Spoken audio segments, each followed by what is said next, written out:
What would you do if the weight of your darkest secrets slowly destroyed your mind? Today, we're diving into The Machinist. Spoilers ahead, so better watch out. Trevor Resnick hadn't slept in a year, not even for a second. His body was wasting away, thin as a skeleton, and his hollow eyes carried the crushing weight of a man haunted by an unbearable secret. Late one night, he stood at the edge of a pier, struggling to push a heavy, rolled-up body into the dark, merciless sea. The wind howled and the waves churned below with relentless fury. With trembling hands, Trevor pushed the plastic-wrapped form over the edge.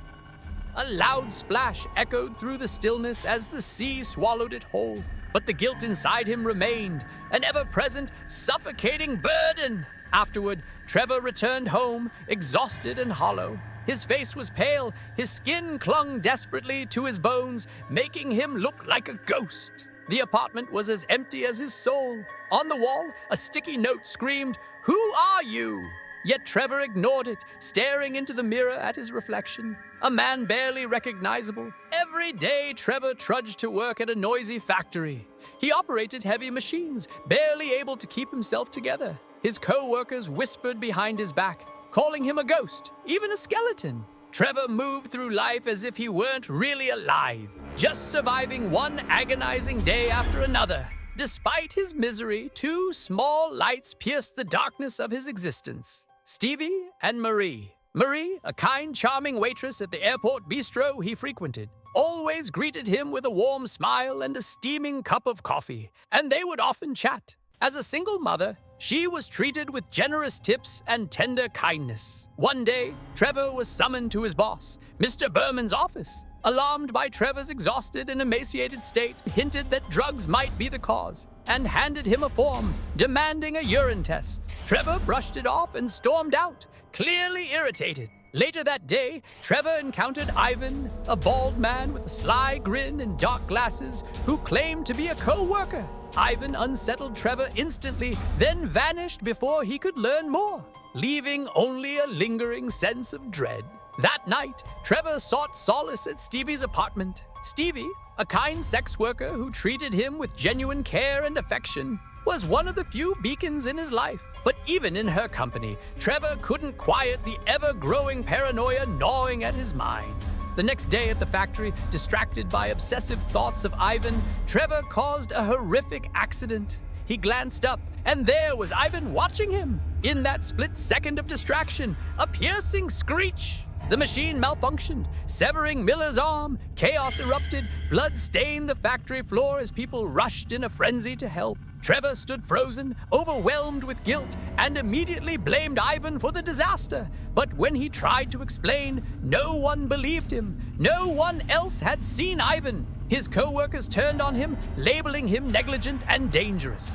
That evening, Trevor returned home and encountered his landlady, Mrs. Shrike, who demanded the rent. He paid her, but his unease wouldn't leave him. He even questioned her, asking if anyone had been inquiring about him. Mrs. Shrike dismissed his fears, yet Trevor felt the invisible weight of being watched. The following day, the police arrived at the factory to question Trevor about the Miller incident. Exhausted, paranoid, and desperate, he tried to explain that Ivan was the cause of the accident, but the officers were skeptical. No one had seen Ivan, and Trevor's increasingly erratic behavior made him appear unreliable. With his co-workers and the authorities doubting him, his isolation deepened into despair. From that moment, Ivan seemed to haunt Trevor at every turn.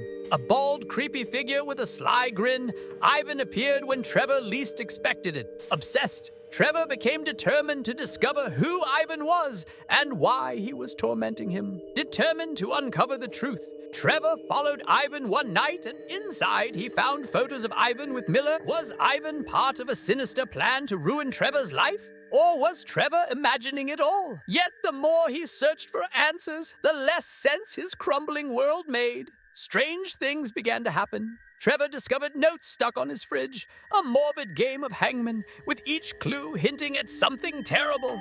Soon, he began doubting the very people who cared about him, accusing Stevie of plotting against him and questioning Maria's true intentions. His mind felt like it was falling apart.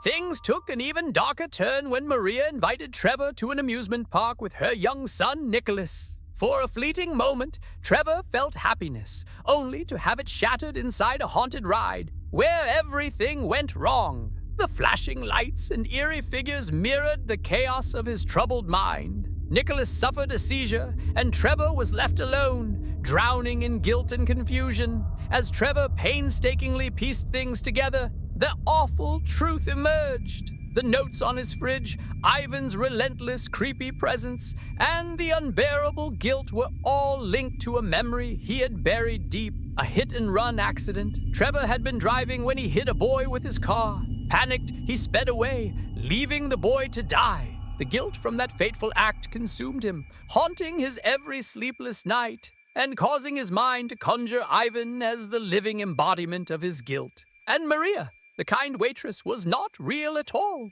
She was the grieving mother of the boy he had hit, a symbol of forgiveness that Trevor desperately craved but could never attain. In the end, Trevor could no longer bear the overwhelming guilt. He turned himself in, confessing to the hit and run, and surrendered to the police. Sitting in his prison cell, the crushing weight of his guilt finally lifted, and for the first time in a year, Trevor slept, a deep, dreamless sleep. The Machinist is a chilling tale of guilt, redemption, and the twisted ways our minds protect us from unbearable truths. It serves as a haunting reminder that sometimes the truth, no matter how painful, is the only path to peace.